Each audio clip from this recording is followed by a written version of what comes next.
c'est la mémoire, mais c'est pas la mienne, mais c'est celle quand même de la base sous-marine par rapport à Saint-Nazaire. Je crois que c'est très important de ne pas voir la base sous-marine simplement comme un ensemble de béton, mais comme véritablement un instrument au service du régime hitlérien. La base sous-marine, dû son importance, a provoqué donc les bombardements alliés, notamment ceux de 1943, hein, et qui ont détruit la ville de Saint-Nazaire. Donc la destruction de la ville de Saint-Nazaire est la conséquence de l'existence de cette base.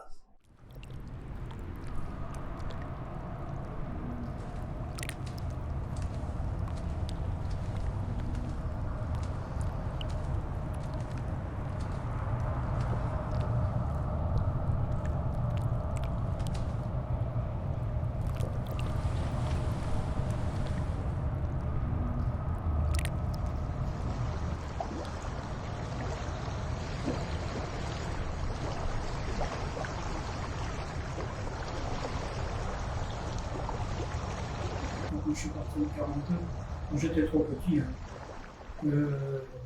c'était la construction de la base qui a dû durer pendant un an. En 1943, ça a dû être fini, 1943 quelque chose. Et puis ma foi, quand je suis revenu sur Saint-Nazaire, Saint-Nazaire était complètement détruit.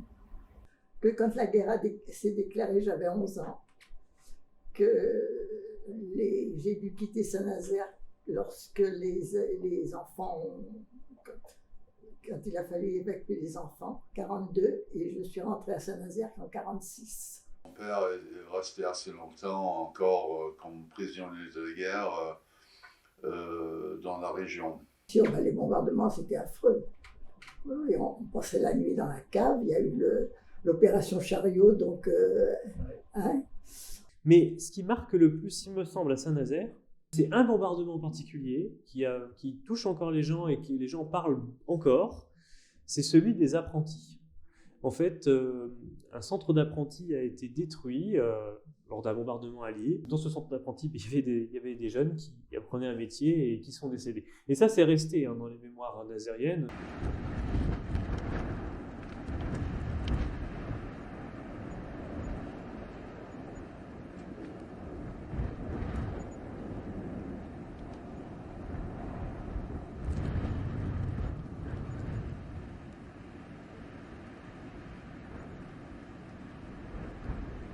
Et puis petit à petit, il y a eu les constructions de baraques pour les gens qui n'avaient plus de logement.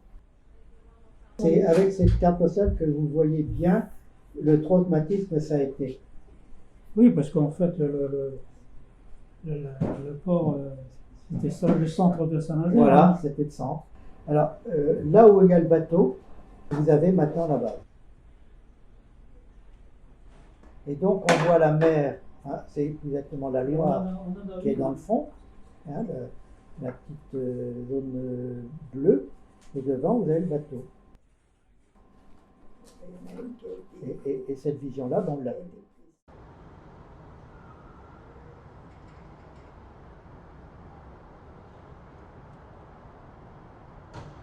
Je me rappelle avec mon père et ma mère, on était passés et puis il était très ému de revoir tout ça. C'est quand même une période importante de sa vie qui se déroulait là. Hein. La question lancinante qu'on a tous connue après-guerre, c'est est-ce qu'il faut démolir la base? Ça a été la question centrale. Voilà. C'était pour la destruction de la base. Parce que c'est un témoignage qui porte la mémoire d'un traumatisme, à la fois pour la ville, mais qui porte mémoire d'une période sombre de la ville et de l'Europe.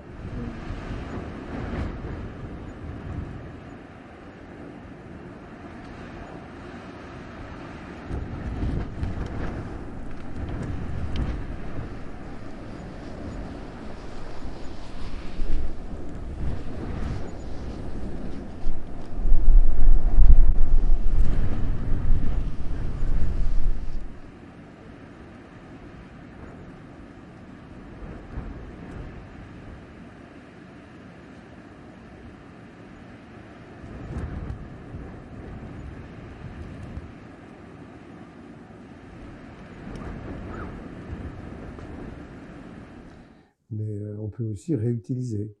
Et eux, ils ont choisi de réutiliser, faire une fonction qui n'a rien à voir, qui est complètement différente. On ne fait pas la guerre. Pour moi, ça n'a aucune... Il n'y a pas d'attachement, il n'y a pas de crainte, il n'y a rien. C'est juste un bâtiment bizarre,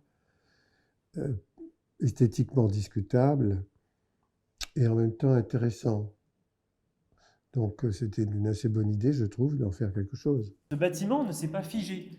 Il a été utilisé pendant la Seconde Guerre mondiale, mais il a été beaucoup plus utilisé, et ça il faut aussi le dire pour les gens qui contestent, qui a été beaucoup plus utilisé par la France en fait, pour les activités industrielles, et il aurait pu être utilisé dans le cadre de la guerre froide, mais ça n'a pas été le cas pour Saint-Nazaire.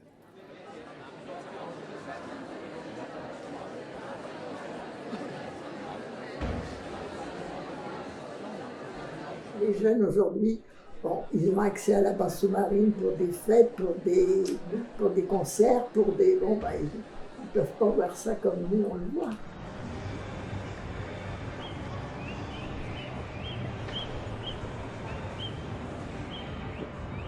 C'est un témoin architectural, et c'est aussi un témoin historique d'un temps. Mais c'est aussi un élément qui vit. Il mériterait d'être peut-être mieux explicité, mieux expliqué aux gens au travers de bornes d'interprétation ou de panneaux qui seraient stabilisés et que tout le monde pourrait lire pour mieux comprendre l'histoire.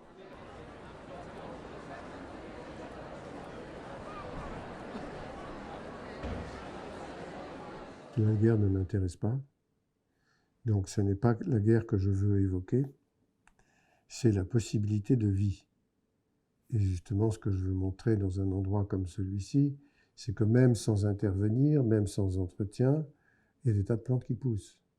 La preuve, il y en a qui viennent toutes seules.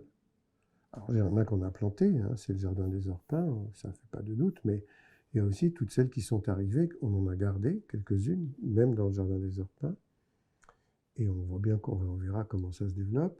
Et dans la dernière partie, là, on n'a rien mis et il y a quand même une végétation. Donc, il faut qu'on prenne cette mesure et qu'on comprenne qu'il y a une très, très grande richesse dans le génie naturel et qu'on ne le méprise pas. Il faut le regarder avec soin et le protéger en disant c'est un trésor.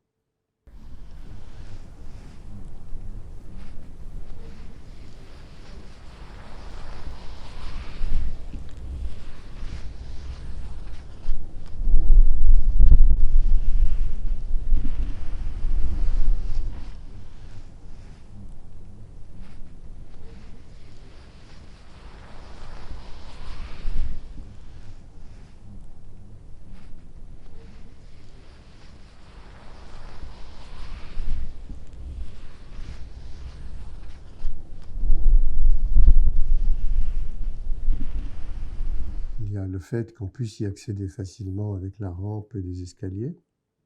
Donc qu'on y aille en tant que belvédère, le voir en tant que site, vision sur l'estuaire, même si bon, c'est pas forcément quelque chose d'une beauté, mais c'est quand même pas mal, je veux dire, la vue n'est pas mal, c'est intéressant.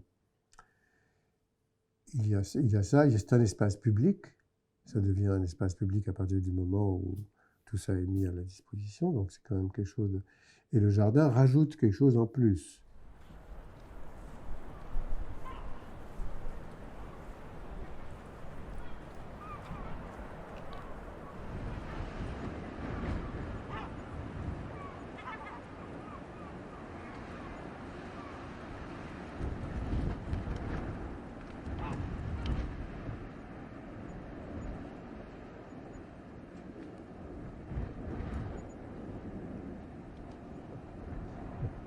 Voilà. Donc là c'est la partie terminée.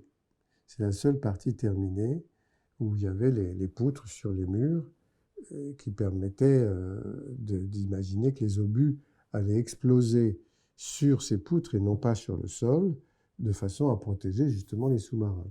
C'est une image. C'est pour dire on va faire trembler la base.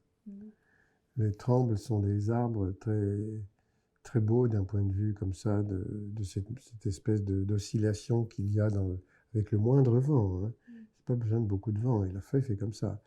Et comme elle est très claire et fait des reflets presque, on est étonné toujours par ça. Je pensais vraiment, et d'ailleurs ça figure encore dans les projets, que l'on puisse aller se promener à l'intérieur, sauf que c'est devenu pas très commode.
La notion de patrimoine, elle est très bizarre, hein, pour moi, parce que dans la majorité des cas, c'est quelque chose qui est vu comme étant fixe et bloqué dans le temps.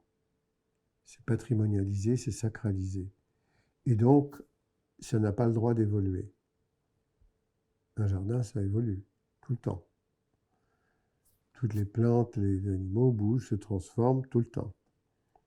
Et même une architecture, si on la laisse seule, qu'on ne s'en occupe pas, elle finit aussi par se transformer. Souvent en ruine, mais quelquefois en territoire accueillant des plantes et des animaux aussi. Donc la patrimonialisation, c'est le respect d'une mémoire. Mais enfin, ça ne veut rien dire d'autre, c'est pas plus que ça.